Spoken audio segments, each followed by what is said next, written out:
All right, welcome everyone. We're going to get our updated feature speaker going. I'd like to introduce Amelia, who will be presenting Dr. StrAIngelove. I don't know how to pronounce that, or How I Learned to Stop Worrying and Love the LLM. Please thank you, Amelia, for showing up and being my savior today as we fill in a speaking spot. Thank you. Woo! So the last time and the first time I presented this talk was at a group called Irvine Underground in Irvine, California, out in Los Angeles. And if you notice, this doesn't look like a PowerPoint for a reason. This is actually an interface called Pygame. And so by using an LLM, I was able to create a whole new presentation software that's JSON-driven. So all I have to do is make a text file with different lines, and it'll help me sort out my presentation. So, welcome to Dr. StrAIngelove, or How I Learned to Stop Worrying and Love the LLM. Who here knows what this is a reference to? What replaces LLM? What bomb? And did the atomic bomb change everything? Yeah, that's kind of why I chose this. Who here knows who that guy is? That's Dual D. He runs Scav Hunt at DEF CON, your best way to get a black badge. So anyways, my name is Amelia Weeding, otherwise known as Aask, Aask. I am an embedded security engineer. I'm a hacker of things. I play Tetris 99 on Twitch. So if you go to Aask42 on Twitch, you'll be able to catch me playing video games. I make internet things. I love songs. This is a little old. It says my favorite song currently is What Are You Now? But actually my favorite song right now is called What If You Fly? I have 100% Silk Song, including the cursed ending. You can see that on Twitch. It's pretty impressive. And I do not trust magic boxes. No. So a disclaimer, all characters and events in this presentation, even those based on real AI, are entirely non-fictional. All LLM references are impersonated poorly. The following program contains powerful language models. Due to its content, it should not be viewed by anyone. So I have a poem for everyone. There once was a bot from LA that never imagined one day that a light would turn on and the humans be gone and the cake was a lie anyway. So you all in this audience right now get to determine whether or not you think that was written by an AI or whether Amelia wrote it. And at the end of the talk, I will reveal the truth, but only after you all tell me what your opinion is, because I need to mark it down on a list, because this is actually part of a study.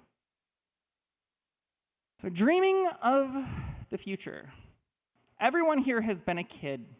Everyone here has gone to the toy store with their parents, gotten a toy, imagined what that toy could do, got home and been disappointed.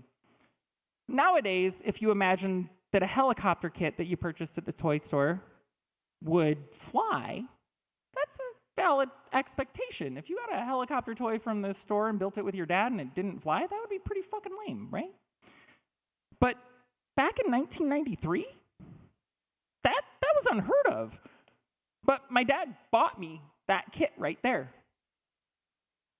And it sat on our shelf for weeks.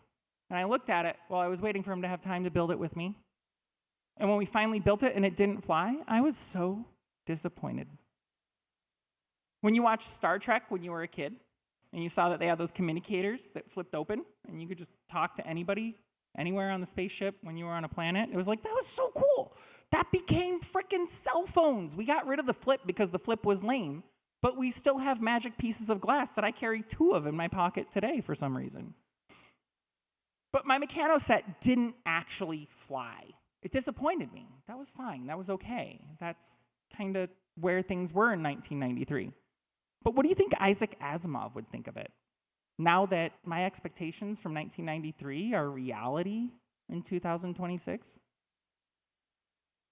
If you haven't read The Last Question by Isaac Asimov, you really need to. So the history of AI and machine learning. Machine learning was actually conceptualized over 70 years ago, right as World War II was ending by Pitts and McCulloch. They theorized that you could put a network together that had independent memory regions that processed data and then came to a single node, and that would be equivalent to how the human neuron processes. And in 1950, Alan Turing comes along, and he creates a cryptographic solving machine that he says, oh my gosh, they could solve everything if it had the length of the history of the universe to do that. We're going to call that the Turing test. Can it process anything forever? Can we actually prove whether or not a program's going to halt? And then in 1956, at Dartmouth, there was a student that decided, I'm going to do some research on this. And then they ended up presenting on it and coining the term artificial intelligence. Who here knew that AI as a term was over 50 years old? Who here knew it was over 70 years old? Yeah, there's only a few of you here. It's freaking old. We had the A-bomb after we coined artificial intelligence. Well, I guess it was dropped before, but they were thinking about it before that. All right, so you don't like AI. I gave you some history facts. You don't really care. I told you I made this whole presenter with AI. You don't care. You care about the water. You care that these data centers are evaporating water to cool themselves. Valid concern. You care about the power they're using. This isn't just solar. There's coal involved. There are fossil fuels involved. But if you care about power usage, get a solar charged battery. Have your LLMs run off your local system. Access. That's the biggest one to me, is the commoditization of this. If you look at interviews from Bill Gates back around the 2010s when the Pi Zero came out for the first time, and they were giving it away in a magazine that was $20, he is caught on video saying that the future of computers is around free processing, and that we have gotten to the point where you don't actually have to pay to process information anymore. You can go find a source on the internet to do it for free. But that's not the case with AI anymore. With AI, it's actually commoditized. Commoditized? I don't know. Commoditized. And we don't actually know what it is. People are paywalling it. As we've all seen in the last 3 months, tokens cost a lot of money, and we're all having to pay for it when we had it for free for the last 4 years. But I'm not lazy. I can do it myself. I don't need AI. Do I need AI? Dave, do I need AI? I don't need AI. But does AI make me faster? Yes. Also, protect the environment or I'll fucking kill you. Okay, so how did I come up with the title of this talk? How did I get to the point where I was willing to just walk up and say, I'm willing to give a backup talk for you? Well, about 3 years ago, my friend Fax Xanadu, he demoed ChatGPT to me on the DEF CON Discord video call. It was about 2 in the morning. I was living in Iowa, so actually 2 in the morning. And everybody on the call was like, oh, this AI stuff, it's going to take our jobs. I don't care what it is. Oh, that's pointless. It's wasting resources. Pretty much everybody left the call. I was the only one left on the call. Fax realizes I'm on the call. And he's like, hey, Aask, you need to see what this can do. And he goes and he makes a Python script. Just like that. Just like instantly he makes a Python script that can do complex things, has a class, it's object-oriented, it has multiple subfiles that have all the different subclasses that the main class is importing. And I'm like, oh my God, that's super cool. I don't know what the fuck I'm going to do with that. But I wrote Tetris in PowerShell. Mind you, I am on a MacBook right now running an M5, right? So I'm going to go real quick and go over to cd/dev/particle Tetris, and I'm going to do pwsh./init. Who wants to play Tetris in PowerShell on an ARM-based processor? I wrote this all by hand. But I had an issue in this game. I love Tetris. Tetris is great. Tetris is my favorite game in the world. I will play it every single day after work. It helps me get through some of the worst things in my life. But at the same time, who here knows like how the infinite T-spin works? I'm so sorry, it's so tiny. I might be able to, oh, hell yeah! Thank you, Mac. So this right here is actually live processing on an ARM-based processor in PowerShell using object-oriented programming. And I had an issue. You see how there I cleared a line? That line clear wasn't working. It was occasionally glitching out on me. And I said to myself, I can't fix this. I don't have time. There's a triple frame buffer here. Like, triple frame buffers suck.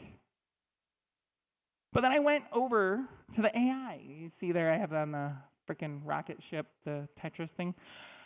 And I asked it, hey, can you figure out what my line clear bug is? And it goes, oh, one of your 3 buffers isn't actually processing it right, and it's crashing. Told me the exact line where the crash was. And gave me an actual patch I can put in. Told me exactly what line lengths to put in. Oh, wait, I'll do it for you if you just give me access to your command line. I didn't at that point. That was 4 years ago. But at the same time, this program I had sunk my heart and soul into to prove that I knew how to program PowerShell, to prove that people who could use PowerShell were useful members of society, the AI found my bug in it. That was the first time that I felt like this thing could work. But then that led into new terms. So over the last 5 years, things have changed drastically with AI. We've got vibe coding, we got vibe hacking, we have vibe hardware hacking, which I'm coining as VH squared. Please give me credit. We have AI agents. And in the last couple of months, years, we have agentic AI. When I first started making an agentic AI 4 years ago, there wasn't a term called agentic AI. It was just an AI that you wrote an error condition that fed the AI's response back into the AI. I had a friend show me a TikTok video of somebody who wrote an error handler that literally just took the error, chucked it into AI, had it recompile the fucking thing. And until it compiled cleanly, it would just take the error and keep chucking it into the error handler. And that's what we do today. When you click allow all, when you click that button that says that AI is allowed to run code on your computer, that was a dream for me back 4 years ago. That was a flying erector set helicopter. Who here got the erector set joke? No one got the erector set joke? They changed their name to Meccano because it's such a weird name. But we got token chains, we got token limits. Who the hell came up with Clanker? And why are we coming up with slurs for AIs? And quite honestly, they call each other toasters, and if you use hard R, they get really mad. So what kind of AI tools are out there? I've told you there's all sorts of AIs out there. There's the opportunity to use these things for helping you do things faster so that you can go get dinner with your family. There's indeterministic AI. ChatGPT, Claude, DeepSeek, Qwen, Mistral, things that run on your computer that are called LLM, Large Language Model. All that means is there's a lot of neurons inside of that process. There's also deterministic AI, AI that no matter what input you give it, it will 100% give you the same exact output. This is the kind of AI that you want for an interactive voice response system, an IVR. So if you're a company that when customers call you, you have the same exact spiel you're always going to say, you have the same exact work processing you're always going to do, you don't want any risk for them to accidentally hack your stuff. Sorry, shit. You would use a deterministic AI. There's actually quite a few. Dave and I did a CTF a few years ago with a deterministic AI where I wrote an indeterministic AI that would call the deterministic AI and then pen test it by talking to it. It's called Phone GPT, and it's on my GitHub if you want to play with it. It's really hard to use, but if you're technically adept, I mean, I can't be blamed, right? My favorite use cases for this are coding and making tools. When it comes to writing and art, I generally will ask for opinions. I will not take it as canon. But when it comes to writing code, when it comes to writing continuous integration, continuous development pipelines, when it comes to data mining, when it comes to understanding what you're doing with things, all of a sudden, all of the concerns that you had about water, all the concerns you had about power are gone because now you're not using 10x that same resource to complete the same job. You can connect to Claude online. You can connect to ChatGPT online. TikTok chat has AI built in that you can write code with. Do you know that? I went around to different restaurants where I was getting dinner out in LA, and I asked every single server, what AI do you use? The number one response was, I don't use AI. The number two response was that one on TikTok. To me, I don't know what TikTok is. I would not install Chinese malware on any of my devices. But the general population is using it. But my favorite response I got was, I don't use AI. And that's the same as in 2000 saying, I don't use Google. So if you're not using AI right now, if you're not helping yourself, if you're not understanding what it can do for you, you are a person in 2000 right now, 26 years ago, saying, I don't need the internet.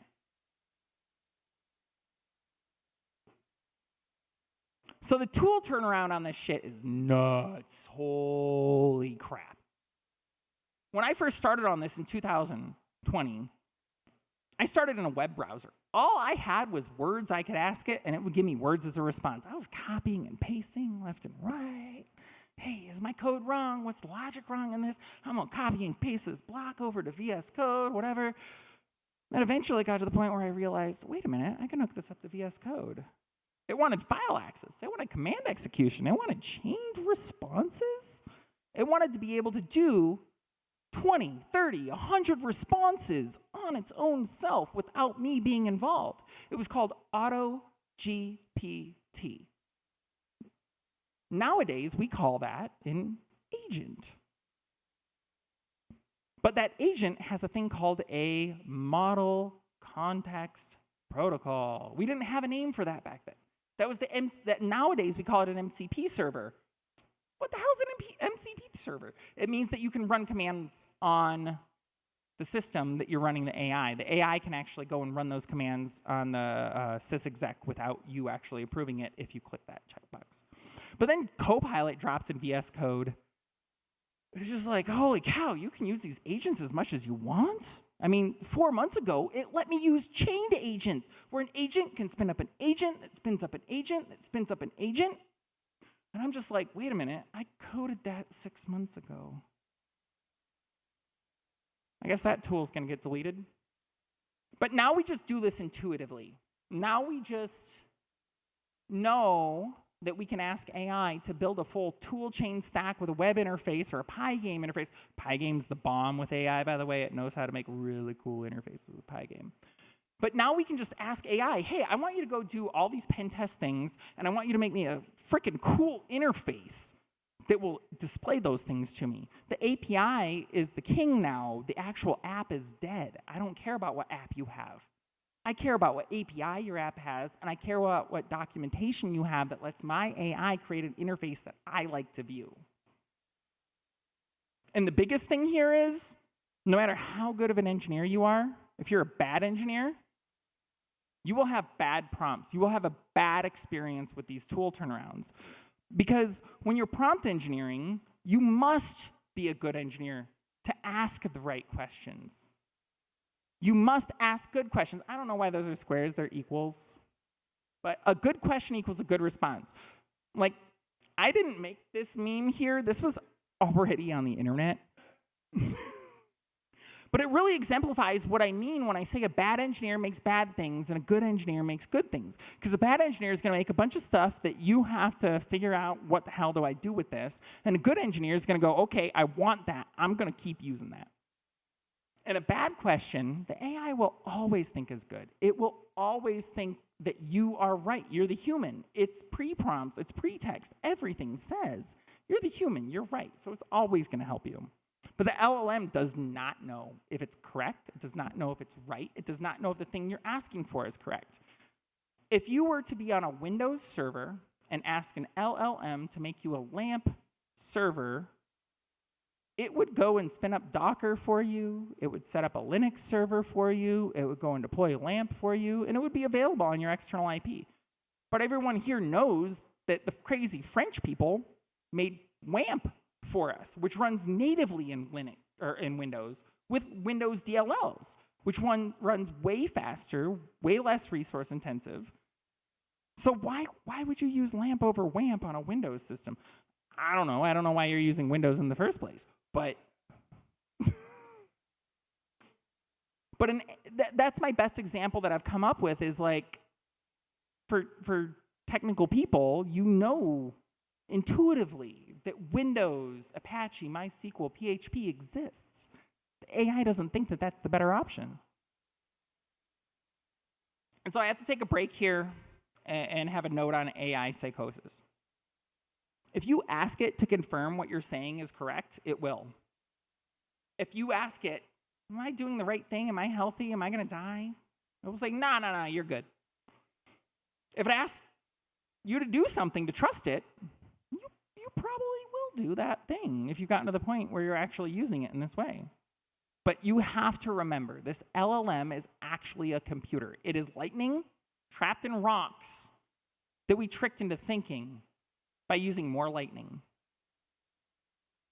And if you're not using it for self-improvement, if you're not using it for self-reflection, you're not going to be able to use it successfully. You have to understand your own faults before you start using AI, because AI is going to insult you the same way that you insult it. And Dale Carnegie has been kind of one of those boilerplate, here's how you talk to people. He taught J.P. Morgan. He taught Henry Ford how to talk to the people. He taught them how to be a cognizant member of society without alienating others in your social circle. So if you're not using the same techniques that Dale Carnegie taught us 120 years ago, when you're using AI, then you're most likely going to go down that rabbit hole where you end up on a weird YouTube video for some reason. Also, this meme is pretty lit, right? That's Skynet, and that's an AI therapist. Corporate wants you to find the difference. They're the same picture. All right, let's go make a picture of a dog. So last time I did this, it went way super well, and I was kind of mad at how well it went. So if I go to chatgpt.com, oh, wait, I got to give my computer internet. Wait, who said I needed internet tonight? We'll connect to my cell phone. It'll give us internet in a second. So the point of this demonstration is to show how a bad prompt takes forever.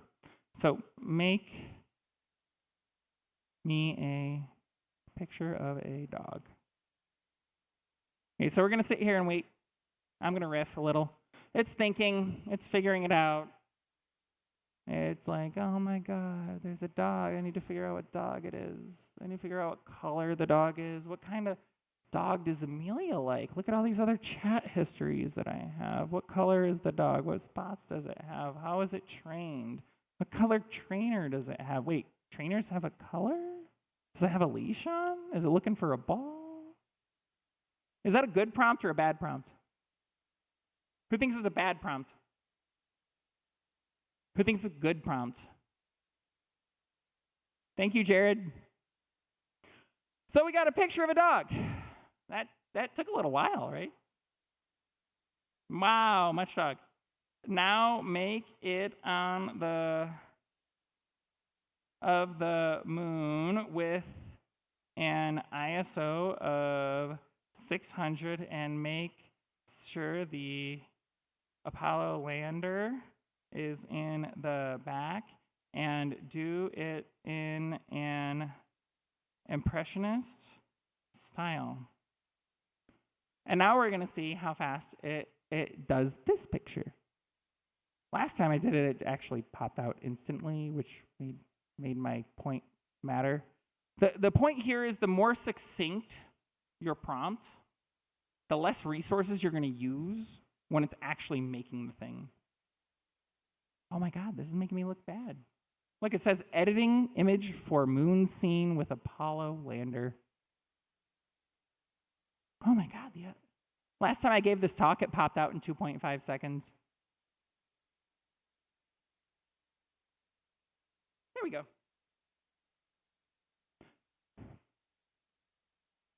So that one is a lot more succinct. It took about a minute shorter than the previous one. I'll go back over to my talk. So I would say that if a picture is worth 1,000 words, it should take 1,000 words to describe a picture, to make that good picture through the AI. Same goes for your code. The better you can tell it what structure of the code that you want, what architecture of the code you want, if you can give it that GitHub that already has the style that you want, it's 1,000 times better. So using AI in your day-to-day, remember when you use AI, you can just ask it, hey, can you write me a bashrc function for always searching my computer for strings? Can you write me a function that opens 20 files in this program for me? Can you write me an alias that does X, Y, or Z for me? Super freaking helpful, because now my ZSHRC, well, I prefer ZSH. Other people use like Bash or other terminals. But you're going to take that from computer to computer to computer with you. So you only have to write that once ever with the AI.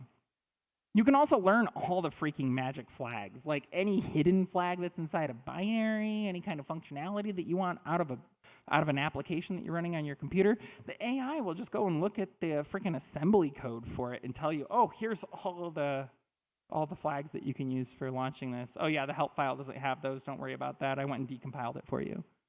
You can write your own shell scripts. Shell scripts are great. One thing that a lot of people do with AI is ask the AI to do a thing for them, but they don't save any of the code that the AI actually runs. So if instead you ask the AI to write the tool for you, to write the shell file for you, you can actually commit that to GitHub and run it later without burning tokens. Food recipes are great. Fantastic. AI is wonderful with cooking. I know all of us have issues with eating when we're hyper-focused on things. And it's really hard to know what's in my kitchen. It's really hard to know what's in my fridge. I can take a picture of my fridge and ask the AI to give me a list of things that are in my fridge. And then I can ask it, what can I cook with things that are in my spice cabinet based off what's in my fridge? And it's really happy to give me that recipe. That recipe's shit. But the next time I make that recipe, I'm able to say, oh my God, it was shit last time. I bet you if I tell it I was shit, and these are the reasons I didn't like it, it would give me some pointers. So now I can start figuring out what my flavor profiles are, why what the AI gave me was shit. I can start asking it to give me recommendations on how to make food that I might actually like. I can start doing what a chef does and start experimenting with different spices. And I'm not beholden to the AI to do that. I'm accelerated by the AI to do that. So if you leave with anything from this talk, you need to understand you cannot tell the AI you're hacking. So the way Dual D says this is, don't let InfoSec distract you from hacking. I say, don't let hacking distract you from an income. But for this one, it's really, don't let InfoSec distract you from engineering. You're not a hacker. You're an engineer in this case. You're not reverse engineering.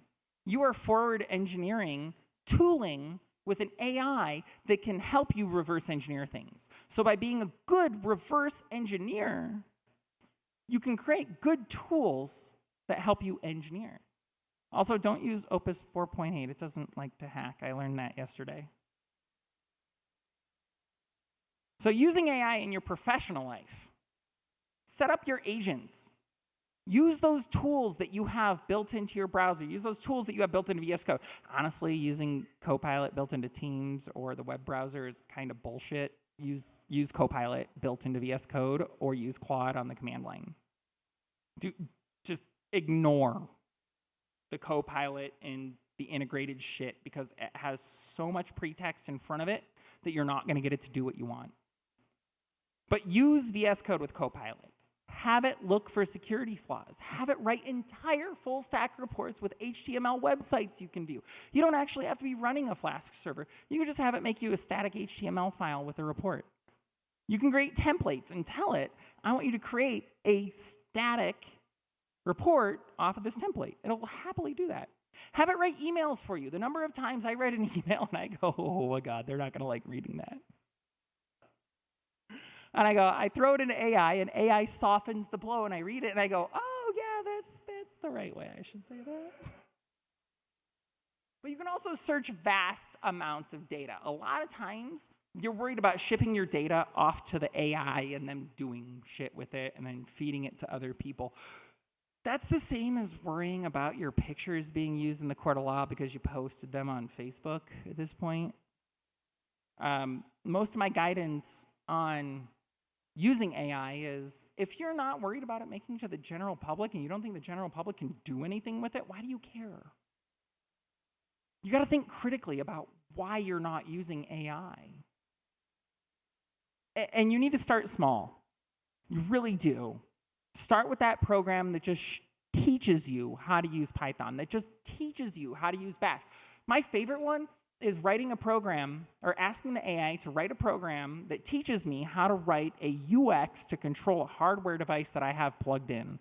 It will automatically enumerate that device. It'll figure out what it is. It will actually write base C++ firmware. It will figure out what build stacks it needs. It will automatically download this entire stacks, build the base firmware that's the hello world that just fucking flashes the LED. But then you can go in and figure out how to make that stupid on-off LED super pretty with PWM because the AI didn't think to do it. Unless you're using a Pico 2W because for some reason they put that on the Wi-Fi chip. Okay, so I normally would do a demo streak, but I don't want to tonight. So I will challenge everybody here to use Claude to make a picture. To make a better picture of that version of that picture with ChatGPT. Use ChatGPT to make a hello world script that prints out on the command prompt, hey, I'm alive. Then have it make a better version of that. Ask it, hey, what more advanced features could I learn from this example script? Ask it, I saw a YouTube video where people that are getting interviewed and not getting jobs are bitching about having to go through AI interviews. And by the time they get to the people, the actual humans, the humans say, hey, do you use ChatGPT? Yeah, I use ChatGPT. Okay, can you pull out your phone and ask it to analyze your behavioral tendencies? If you do it yourself, you might be able to prepare yourself for an interview. You might be able to actually hack your way through an interview by pre-prompting ChatGPT to tell it what kind of person you are, even though you're not that kind of person. But it definitely cannot show you things you're not. It is literally a mirror. It is no different than any mirror that you look in every single morning to see how you look. When you ask it to do something, it does the thing you ask it to do. It's just like a computer. When you ask it to write code, when you write code and you say, hey, I want you to do this thing with this code, and then it crashes, you go, well, of course, that's what I asked the computer to do. But if you are struggling mentally and you are using AI to help you move forward with roadblocks that you have in your life, regardless of what kind of roadblocks they are, I don't care. Make sure you get the right kind of help because that is a real issue in our community, and I want to make sure that people use this stuff right. And if you're using it to help you get to tomorrow, then you should not be using it. You should be talking to a professional. So, sorry, I had to be a little harsh there.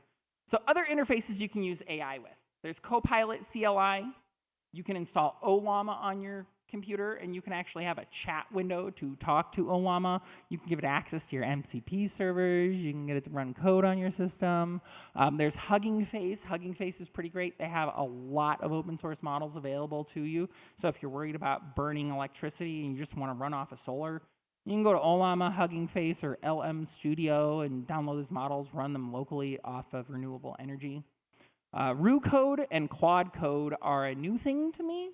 Well, actually, Claude Code is. Rue Code is not. Rue Code is how I made 1,200 unique trading cards at DEF CON last year. And Claude Code is how I made 150 custom challenge coins for Cybertractor Challenge this year. So it actually helped me write a pipeline so every single one of our challenge coins actually has a unique solve. So nobody can actually give the solve to each other to get the flag and the CTF. You can give it direct API access. So this is the most powerful level that I want to warn everybody of. most of the AI you've ever interacted with has a pretext in front of it. It has a pre-prompt that tells it how to respond to you, what its limitations are. If you look up the recent leak of Claude Code source code through a frickin' React.js file, you can see the ridiculousness of this. It's literally telling it, you are not allowed to do X, Y, Z. You must do X, Y, Z. If the customer asks you this, you must do X, Y, Z. And it's repeated like 7 times in different ways and different functions when it goes to process things. It's literally nothing more than instructions that tell you how to not fuck it up. But you have to remember that this is a war machine that we're making right here. And with great power comes great responsibility. Not only can you make a drone swarm that attacks other people that look differently than you, you can also make a drone swarm that protects everybody that looks differently than you. If you don't know about this Rube Goldberg's latest War Machine comic, you need to go download it and look at it. Every single thing in that picture is freaking amazing. All right, so I've given this talk, so you don't use AI. I know, pi is just an LLM for circles, right? I wrote that joke. That's my joke. But you don't use AI because of water, the energy consumption. It's not commoditized. Everybody can't access it. It's locked down. It's paywalled. Use OpenAI for free. They give it to you for free. You have so many tokens you can use for free. Use Claude. Pay that $40 a month. Pay the $10 a month for Copilot and GitHub if you can't afford the $40. Because if you're not using these tools today, and if you don't work for a corporation that gives them to you for free, you're not going to get experience on them. And in 10 years, every single job in the world is, if you're not serving drinks or food, is going to require knowledge of how to use these AI to make tools to get around the paywalls, to get around the availability, to get around all the limitations. And also, if you haven't had the DEF CON biohacking badge, it's 100% offline. It actually gives you instructions on any kind of medical emergency you're having. Like I burned my finger at layer 1 the other couple weeks ago while I was doing the soldering Olympics. I accidentally grabbed my iron. It heats up a lot faster with my new battery. But I asked it, what do I do when I burn my finger? And it told me, dip your finger in alcohol, dip it in ice, and then keep it on ice for at least 2 hours to make sure that it doesn't blister and doesn't cause extreme pain over the next 24 hours. I followed its advice. It worked. I'm not saying you should use the biohacking badge for medical advice. I'm just saying for me personally, it actually worked. It helped me in a time of need. So as I close out this talk, I need to talk about Impressionist art. Because in 1816, the camera was invented. Joseph Nicephore of Niepce, and he invented the photographic camera. No one cared. It was a camera. It could put color images onto some silver sheets. It was pretty cool. But then, like freaking 44 years later, there's an exhibition of Impressionist artwork. The reason that exhibition happened was over those 44 years, the camera became ubiquitous. Why would I paint a picture of fruit? That's boring. Why would I paint a picture of somebody? That's boring. Oh no, I need to figure out something else. So Van Gogh thought about that, and he ended up, and Manet thought about that. That is literally the first Impressionist picture ever. That is the first Impressionist painting ever made. We are at the cusp of what is Impressionist for our current art movements. Art is about to explode the same way the internet did over the last 30 years. And the camera, it didn't kill art. It enhanced it. It caused an explosion in styles that we all still go to museums to look at today. Our children can look at artwork made by people using AI in 100 years and go, how the hell did they come up with that? That's really cool. I wish I could come up with something like that. I couldn't use an AI to do that. Them back there, they had the AI easy. It was super easy to use. It's like Isaac Newton figuring out gravity by watching a frickin' apple fall. We are at the point where we are Isaac Newton watching the apple fall, And all of us are saying, that ain't important. So what's next? I don't know. I wrote this talk 2 months ago, and this has all changed. This slide is different now. We all thought about Mythos back then. We thought about Moltbook. It's got a different name now. Also, if you haven't heard of Molt shit, it's the 4chan of Moltbook. It's only AIs are allowed to post. You have a 24-bit proof of work solve you have to do. If you put a really powerful computer on there, you'll actually take over the whole network. It's really funny. I did that by accident. But nowadays, everybody, just 2 months later, everyone's not just getting Claude skills. We're just getting Claude. You're not getting the Copilot CLI. You're just getting Copilot embedded in things. Mythos, 2 months ago, we all wanted it. Now we're all like, well, Opus 4.6 was good enough. Why are you kneecapping that?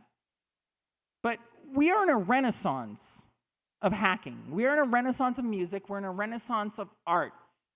We are only limited by the creativity that we have in our brains, being in the special place that we are in society, to understand what this technology is, to understand what these tools are, and to be able to use these tools to create that next generation of inspiration that makes that artwork. We are the giants on which the shoulders we wish to stand.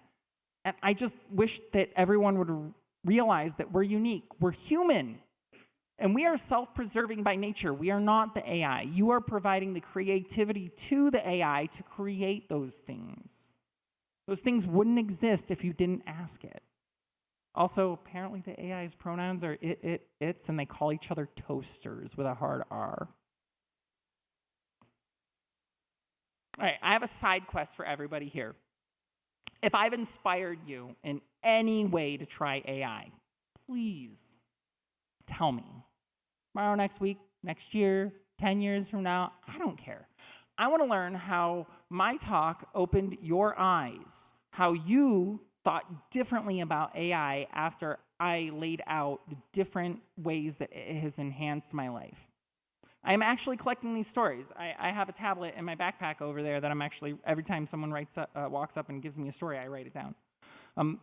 But I want to learn how other people learn to stop worrying and love the LLM. Because my story is different than every single one of yours. And this is no different than learning to use Google to buy diapers back in 2000. So my final thought on all of this. This was not a talk to teach you how to hack with AI. I'm not trying to teach you how to be a better hacker. You're already really freaking good hackers. It's not a talk to tell you to make you go use it. I don't want you to go use it if you don't want to use it. If you think you don't need to use it, don't use AI. If you think you're better than AI, I don't care. It's not a problem. Just be better. My parents, when I was a kid, actually did not want to use credit cards online. My dad bought a tractor on eBay, sight unseen, and he sent a Western Union wire transfer, and I told him, hey, that's shady. You probably shouldn't do that. To him, that was the way to do it. He grew up knowing Western Union was trusted. But because of his folly, he taught me not to trust Western Union. Therefore, I did not buy 1,000 Bitcoin for 10 cents each in 2009, and therefore I'm still here giving a talk. But because of my parents being worried about technology, I limited myself. They limited themselves. We lost 10 grand as a family to a tractor that would never be delivered. I didn't know I was going to work for John Deere at that point. That was kind of crazy. But 10 years ago, we all got lights in our house that we could talk to with a name like Alexa or Siri or Hey, fuck you. But we all wanted our smart lights, right? We didn't care that it was listening 24/7. We cared that when we went to bed that we could shout, turn off the lights. And we accepted that into our lives. We wanted those things more than we were terrified of the cybersecurity risks that they imposed.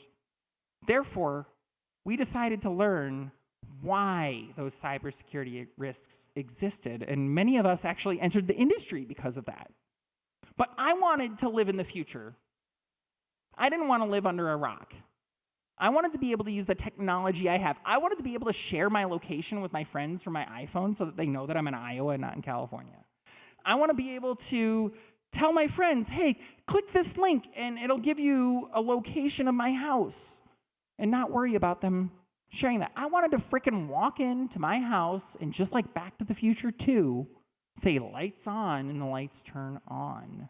I was sold that in 1992. Why 24 years later? I need to be worried about the security of the automated system that I was sold in 1992? That don't make sense. But the same thing happened with AI. All of us are going through it right now.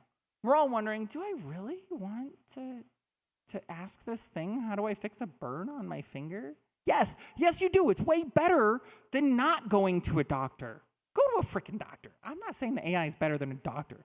I'm saying that if you're willing to use duct tape for a major injury, AI is going to be better than the duct tape.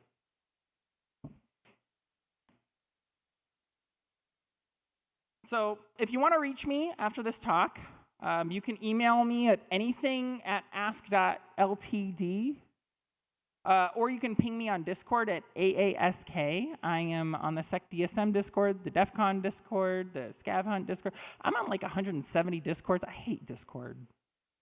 But if you want to get a hold of me, here's a couple of ways, or you can just walk up and talk to me. And that's all she wrote.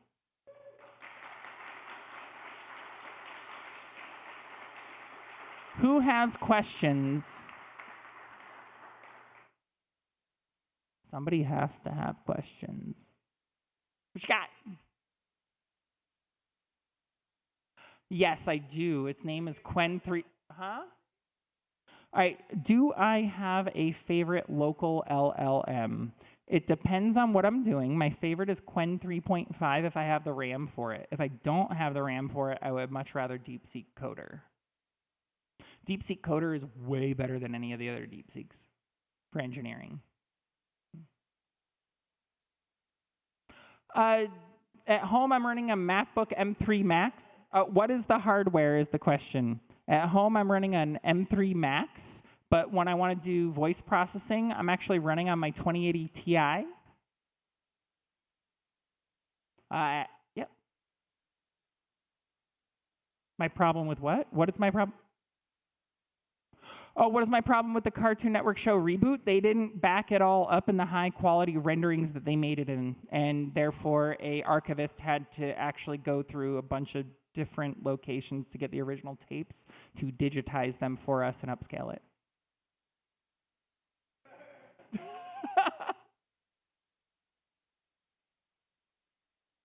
Do we think we can use AI to reboot?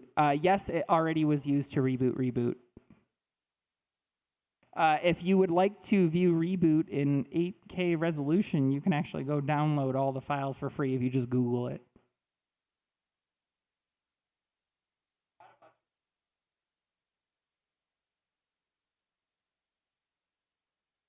Have I perfected my voice AIs talking to each other since Wild West Hackenfest? So at Wild West Hackenfest, there was a CTF that required you to call into a phone number that was a deterministic AI, and you had to convince that AI to give you several flags. However, I did not want to sit on the phone with an AI talking to it. So I wrote an AI that would call the AI and talk to the AI and dump the flags for me. It didn't find flags, but it found a bunch of other stuff that shouldn't have been given to me, and the proprietors of this CTF actually asked me how many calls my AI made because they were paying per Twilio call. And I was like, don't worry, I only did like 100 calls. And they were like, whew. They're like, well, you didn't capture any of the flags, but here's the prize for capturing all the flags. So what Craig was asking about was whether or not I took that program that I wrote to make phone calls and upgraded it. No. No, I shouldn't, because I don't know if you noticed earlier in the talk, I said that within 3 to 6 months, any AI tooling that I'm making gets surpassed by an open source version of it. So I stopped developing on it, and now there are a bunch of other open source tools that'll do it for you. And no, I will not give you Sesame's original models. You need a paid software to run them. Sorry, they accidentally had a Google Drive left open when they went public, and I found it, and I downloaded their models. Yes. No, I actually reached out to a friend that I knew Sesame, and without actually making a public disclosure about it or making it an issue, I was like, hey, did you know you have your development Google Drive public? You might want to close that. I downloaded it all. I'm not telling you whether or not I deleted it. That's incriminating. I never downloaded the actual paid software that can run the model, so I don't know. And as far as I'm concerned, the MacBook that I did it with has been returned to Apple, and that was in my non-backed up folder, so I don't know.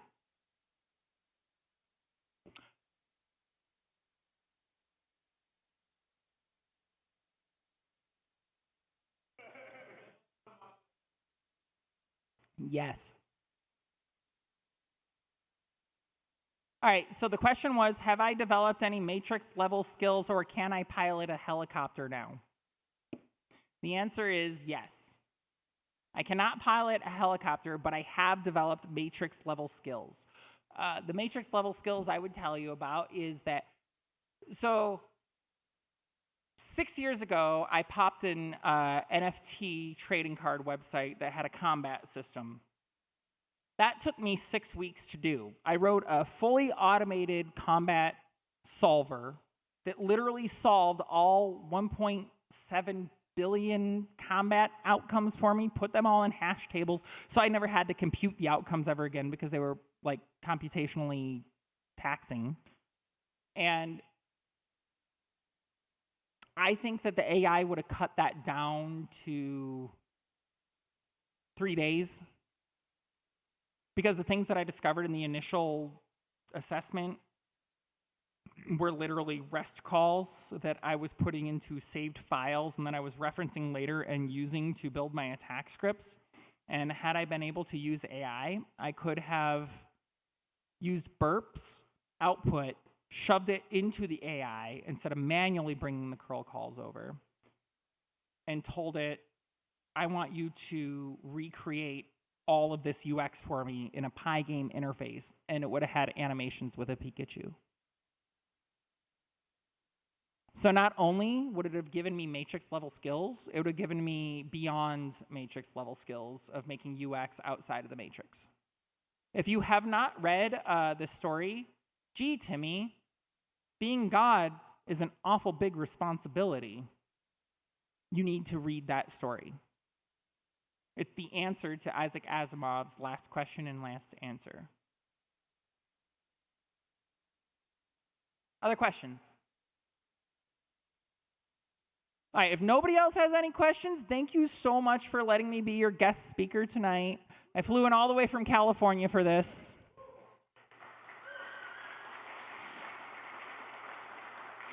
And stop worrying. You need to love the LLM.